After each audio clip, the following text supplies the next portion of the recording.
మేమందరం కూడా చిన్నగానే పుట్టాం. మీరు గుర్తుపెట్టుకోవాలి, పెద్దవాళ్ళందరూ చిన్నగానే పుడతారు.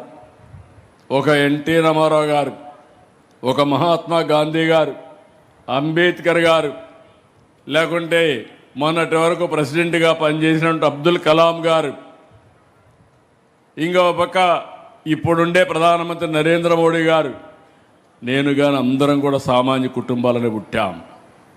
కానీ మేము ఆలోచించింది, మాకు అవకాశాలు వచ్చాయి. అవకాశాలు వచ్చి పట్టుదలతో ముందుకు పోయాం. ఇప్పుడు మీలో కూడా గుర్తుపెట్టుకోవాల్సింది, అలాంటి పట్టుదల తీసుకురావడానికి తల్లిదండ్రుల పాత్ర, ఉపాధ్యాయుల పాత్ర, ప్రభుత్వ విధానాలు చాలా ముఖ్యం. ఈ మూడు కానీ జరిగితే, మొన్నే మీరు చూశారు, రాష్ట్రంలో దగ్గర 22 లక్షల కోట్ల రూపాయలు పెట్టుబడులు వస్తున్నాయి. మీరెక్కడికో పోయే పని లేదు.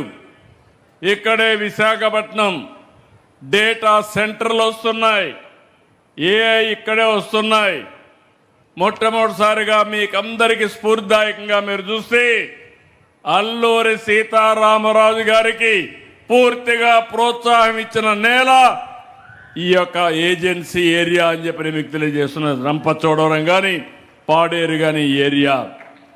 ఆ రోజు మీ సహకారం, మీ దేశభక్తి ఆయనకు శ్రీరామ రక్ష. ఈరోజు అందుకే ఆ స్ఫూర్తిని శాశ్వతంగా పెంచాలని భోగాపురం ఎయిర్పోర్టుకి అల్లూరి సీతారామరాజు ఎయిర్పోర్టు పెట్టి ఆ స్ఫూర్తిని ముందుకు తీసుకెళ్తాం. ఆగస్టు 1వ తారీఖున ప్రధానమంత్రి వస్తున్నాడు, ఇనాగరేట్ చేస్తాం. ఇదో గేమ్ చేంజర్గా తయారవుతుంది. అందుకే మిమ్మల్ని అందరినీ కోరుతున్నా, పిల్లల్ని ముఖ్యంగా కోరుతున్నా, కష్టపడద్దండి, ఇష్టపడి చదవండి. మీరు ఇష్టపడి చదివితే కష్టం అనేది లేదు. ఆడుతూ పాడుతూ చదువుకోండి. తద్వారా పిల్లలు, మీ అందరికీ నేను చెప్పేది, ఒక 5-10 ఏళ్ళు మీరు కష్టపడితే శాశ్వతంగా సుఖపడతారు. మీరు సుఖపడమే కాకుండా మీ తల్లిదండ్రులు గర్వపడతారు. ఈ విషయం మీరు గుర్తుపెట్టుకోవాల్సిన అవసరం ఉంది. ప్రపంచంలో ఉండే టెక్నాలజీస్ అన్నీ తీసుకొస్తున్నాం. డేటా సెంటర్లు వస్తున్నాయి. హై స్కూల్ నుంచి నేర్పిస్తాం. క్వాంటమ్ కంప్యూటర్ వస్తుంది. ఈవెన్ ఇంకొక స్టెప్ మీరు ముందుకు పోతే, ఏజెన్సీ ఏరియాలో కూడా కలెక్టర్కి ఒకటే ఆదేశాలు ఇచ్చాను. 3 నెలల లోపల ప్రతి ఇంటికి ఫోన్ ఉండాలి, వైఫై ఉండాలి. అడవుల్లో ఉండే మారుమూల ప్రాంతంలో కూడా ఫోన్ ఉండాలని చాలా స్పష్టమైన ఆదేశాలు ఇచ్చాను.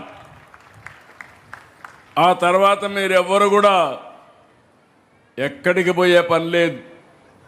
ఇప్పుడు నేను డబ్బులు మీ అకౌంట్లో వేసాను, చెక్ చేసుకున్నారు. మీ డబ్బులన్నీ కూడా, మీ బ్యాంక్ అకౌంట్ కూడా మీ చేతుల్లో ఉంది. ఎవరికైనా డబ్బులు ఇవ్వాలంటే మీరే ట్రాన్స్ఫర్ చేసే పరిస్థితికి వస్తున్నారు. మీ పిల్లలు ఏ విధంగా చదువుతున్నారో ఆటోమేటిక్గా మీరు చూసుకునే పరిస్థితి వచ్చింది. మీ పిల్లలు స్కూలుకు వచ్చారా లేదా అనేది కూడా ఆటోమేటిక్గా మీకు సమాచారం వస్తుంది. ఇప్పుడే ఒక ఆడబిడ్డ చాలా స్పష్టంగా చెప్పింది, యాప్ వల్ల ఎన్ని లాభాలు ఉన్నాయో మొత్తం ఎక్స్ప్లెయిన్ చేశారు. అయితే ఈ సందర్భంగా నేను మిమ్మల్ని కోరేది, నేను ఏఐనే కాకుండా మొన్నే మనం చూస్తే మన రాష్ట్రంలో మొట్టమొదటిసారిగా సెటిలైట్ లాంచ్ చేసే పరిస్థితికి వచ్చారు. ఎక్కడుండో యువత కాదు, ఒక మన రాష్ట్రంలో ఉండే యువత మొట్టమొదటిసారిగా ఒక స్టార్టప్ కంపెనీ పెట్టి ఈరోజు వాళ్ళు కూడా సెటిలైట్ ఓపెన్ చేసే పరిస్థితికి వచ్చారు. మీరందరూ టెక్నాలజీలో పెను మార్పులు వస్తున్నాయి. డ్రోన్స్ వచ్చాయి, ఎలక్ట్రానిక్స్ వచ్చాయి, సెల్ ఫోన్లు వచ్చాయి, ఇంకో పక్కన సెటిలైట్లు వస్తున్నాయి, డేటా సెంటర్లు వస్తున్నాయి, విమానాలు కూడా మనమే తయారు చేసుకునే పరిస్థితులకు రాను వచ్చే పరిస్థితి వస్తూ ఉంది. ఇవన్నీ కూడా పిల్లల్లో కూడా చైతన్యం రావాలి. అందుకే తొందరలోనే టీచర్తో సమానంగా ఏ ట్యూటర్ను కూడా తీసుకొస్తాం. ఒకవేళ ఎవరైనా ఫండమెంటల్స్ వీక్గా ఉంటే ఏ ట్యూటర్ ద్వారా తల్లులంతా పిల్లలకి క్లాసులు తీసుకునే పరిస్థితి వస్తుంది.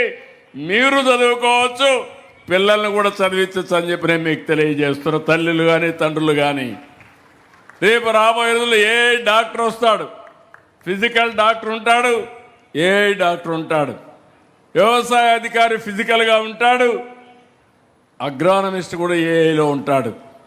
ఇవన్నీ తొందరలోనే వస్తాయి. ఈ విషయం మీరు గుర్తుపెట్టుకోవాల్సిన అవసరం ఉంది. అయితే ఇక్కడే అందరినీ తల్లుల్ని తండ్రుల్ని కోరుతున్నా, శాశ్వతంగా పేదరికంలో ఉండడానికి వీలు లేదు. మీకు కూడా కోరికలు ఉన్నాయి, మీకు కూడా కొన్ని కళలు ఉన్నాయి. అవన్నీ న్యాయం చేసే బాధ్యత, సాధించే బాధ్యత మేము తీసుకుంటాం. అందుకే ఇక్కడే పిల్లలందరూ కోరుకోవాలి, dare to dream, strive to achieve. మీరేమి కావాలనుకుంటున్నారో దానికి సంకల్పం చేయండి. ఆ సంకల్పాన్ని సాధించడానికి సహకరించే బాధ్యత ఈ ప్రభుత్వం తీసుకుంటామని మరొక్కసారి మీ అందరికీ హామీ ఇస్తున్నా. ఇక్కడ కావాల్సింది టీచర్లు కూడా కోరుతున్నా. నేను చూశాను, ఏదైతే కాంపిటీషన్ పెట్టినప్పుడు లోకేష్ గారు కూడా పోటీ పడ్డాడు, స్ఫూర్తిదాయకంగా ముందుకు పోయారు. కానీ లాస్ట్కి వస్తే పోటీలు నిలబడలేదు. 5 మందిలో పిల్లలు ఎవరైతే ఫాస్ట్గా చేశారో అందులో కూడా మీరు చూస్తే, క్విజ్లో మీరు చూస్తే చాలా సిస్టమేటిక్గా ఎన్ని సెకండ్లో ఎవరు ఆన్సర్ చేశారు, ఎంతమంది కరెక్ట్గా చేశారు అన్నీ కూడా మెషిన్లో పెట్టి అక్కడే ఎవాల్యుయేట్ చేసే పరిస్థితికి వచ్చాం. రాబోయే రోజుల పరీక్షల యొక్క విధానంలో మార్పులు వస్తున్నాయి, పిల్లల స్పందనలో మార్పులు వస్తున్నాయి. ఇవన్నీ రావాలంటే టీచర్లు కూడా మార్పు రావాలి. టీచర్లందరినీ ఒకటే కోరుతున్నాను, అన్నీ ఉన్నాయి, ఆన్లైన్లో ఉన్నాయి, టీచర్ కూడా అధ్యయనం చేయాలి. మీరు చెప్పే విధానంలో ఎక్కడికక్కడ ఇంప్రూవ్ చేసుకోవాలి. ఒక మాటలో చెప్పాలంటే తల్లిదండ్రులను చాలామందిని చూస్తున్నాను, పిల్లలకు పరీక్షలు వస్తే నిజమైన పరీక్ష తల్లులకు ఉంటుంది. రాత్రంతా కూర్చో చదివిస్తారు, అవసరమైతే ఒక కాఫీ ఇస్తారు, మళ్ళా ముఖం కడుగుతారు. అంటే పరీక్ష రాసి పాస్ కావాలనే తపన. కానీ తండ్రులు మాత్రం ఆ బాధ్యత తీసుకోవడంలా మీరు మాత్రం దర్జాగా పడుకుంటున్నారు. ఓసారి ఈ బాధ్యత అనేది తల్లి తండ్రి సమానంగా తీసుకోగలిగితే పిల్లల భవిష్యత్తు ఉజ్వలంగా ఉంటుందని చెప్పి కూడా నేను మీకు తెలియజేస్తున్నా.